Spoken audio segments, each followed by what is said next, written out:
The day's other news, the U.S. Food and Drug Administration will allow 10 million doses of the Johnson & Johnson vaccine from a troubled Baltimore factory to be released for use. But about 60 million doses will be thrown out.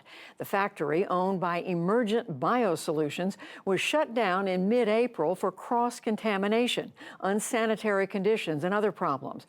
For the record, Johnson & Johnson is a NewsHour funder. The U.S. Justice Department's Inspector General has launched an investigation into reports that the Trump administration secretly seized the phone data of journalists and some of the former president's top critics in Congress. They include 2 Democrats on the House Intelligence Committee, Chairman Adam Schiff and California Representative Eric Swalwell.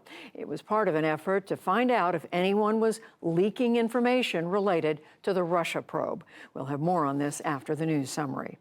U.S. Attorney General Merrick Garland pledged today that the Justice Department will aggressively defend the nation's voting rights. He made that vow as a number of Republican-led states are moving to tighten their election laws to make them more restrictive. Garland said the Justice Department won't hesitate to act if it sees any violations. That means ensuring that all eligible voters can cast a vote, that all lawful votes are counted, and that every voter has access to accurate information. The Department of Justice will never stop working to protect the democracy to which all Americans are entitled. Garland also said his department is doubling the number of prosecutors who will be devoted to enforcing voting rights.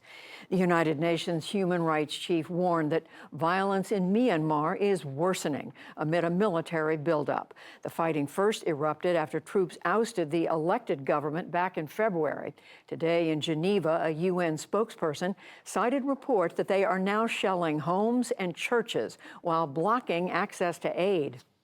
In just over 4 months, Myanmar has gone from being a fragile democracy to a human rights catastrophe. In addition to the loss of life, people are suffering from severe impacts on their social and economic rights. The military leadership is singularly responsible for this crisis and must be held to account. The ongoing violence has forced more than 108,000 people in the eastern Kaya state to flee their homes over the past 3 weeks. In Puerto Rico, an investigation is underway today into what caused a fire at a power substation that left 900,000 customers in the dark yesterday. A transformer blew in a secured area hours after the power company, Luma Energy, was targeted by a cyber attack. The company had already struggled with outages that impacted more than 1 million customers earlier this month.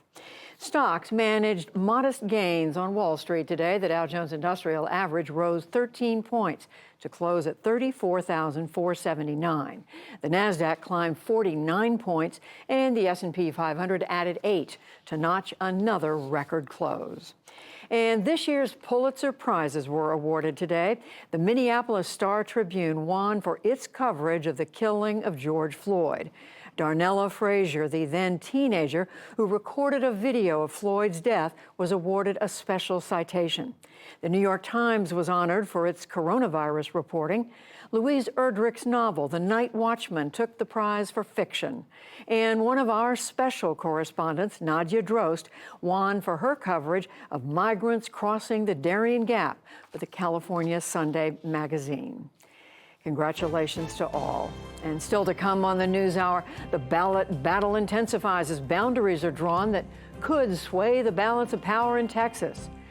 David Brooks and Jonathan Capehart weigh in on the president's first trip abroad.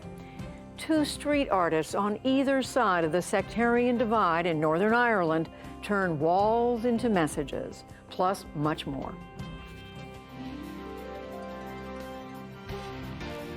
This is the PBS NewsHour from WETA Studios in Washington and in the West from the Walter Cronkite School of Journalism at Arizona State University.